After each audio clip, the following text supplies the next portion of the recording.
Today class ஓரெழுத்து ஒரு மொழி. க பறவை, கா தராசு, தே கொள்ளுகை, தி உறுதி. கை என்பதன் பொருளை தேர்க. ஒழுக்கம். ஓரெழுத்து ஒரு மொழியின் பொருளை கண்டறிக. ஏ அம்பு, வல கவர், பி பறவை, பே மேகம். ஐ என்னும் ஓரெழுத்து ஒரு மொழியின் பொருள் தலைவன்.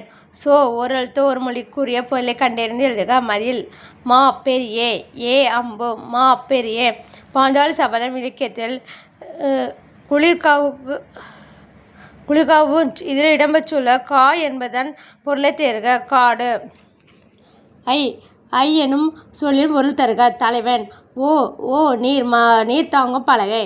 மா திருமகள், கா சோலை, தி கோபம், ஊன் ஐ தலைவன், நோ துன்புறு, தே கடவுள், பறவை, பூ நீக்கம் அழிவு ஆகிய பொருட்களை தரும் ஓர் எழுத்து. வி